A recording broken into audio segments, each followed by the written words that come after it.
How's it going? I'm Tom Henman with Mainline Overland. Today we're going to take a look at the 4-wheel camper's flatbed.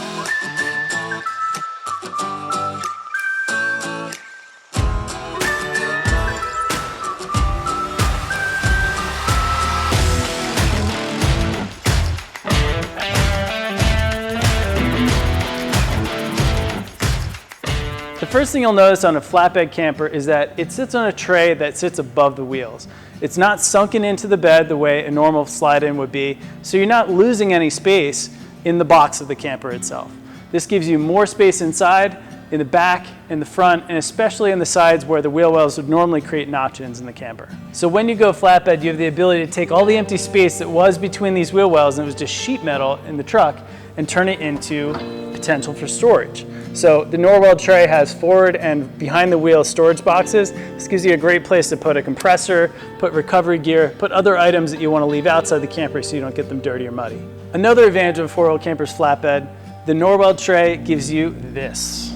It's a 4-foot long by 6-inch deep rear pull-out drawer suitable to put your camper jacks in, any other longer items that you want to do, and it's dust sealed. The side entry door gives you all this space in the back. It's a blank space to be able to put whatever you'd like.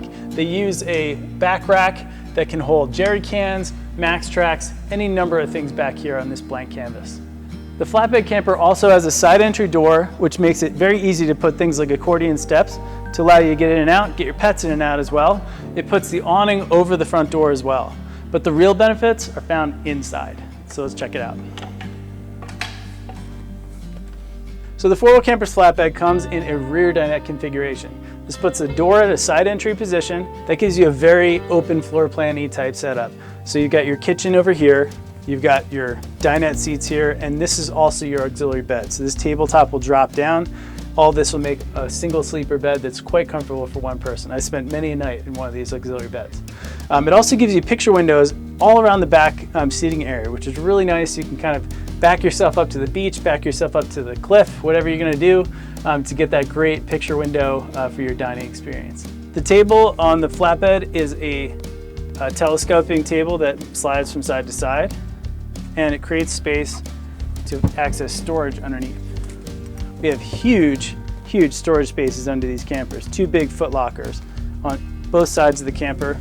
Give you great storage capabilities. Adds another space to this already most spacious camper.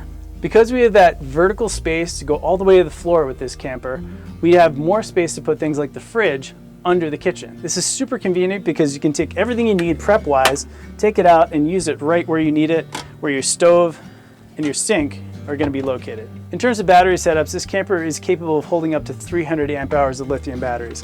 In here we have 300 amp hours of GC2 Battle-Born batteries. We have a Red Arc system. This camper is also equipped with a GoPower 2000 watt inverter, which we installed. Gives you 2000 watts of inversion power while you're boondocking. We also did the Manager 30 and we upgraded it with the Red Vision display to give you a little bit more visual readout of what your batteries are doing and what the loads going into the camper are. So the 4-wheel camper's flatbed has up to 2 roof vent fans, which are remote control powered, have rain sensors, provide very good internal and external ventilation. It has a bed that slides out with these 4 cushions filling in the bed space. It also has an additional storage space underneath the bed, which is a marquee space with these flatbeds, only available on 4-wheel campers flatbeds that gives you additional clothing, bedding, and other kinds of storage. One of the best things about a 4-wheel camper's flatbed model, as opposed to say a van or a topper or something like that, is that it's very removable. Within an hour, you can have all the bolts taken off of this camper. You can have it on the jacks and removed from the vehicle. You can put it on a shelf, you can put it on the next truck or the next truck after that. It gives you a portable built living space that can be transitioned from vehicle to vehicle over the life of your adventure rig. Thanks for watching. Be sure to like, comment, and subscribe. And be sure to check out some of our other videos if you want to see some other 4-wheel campers that Mainline Overland has built.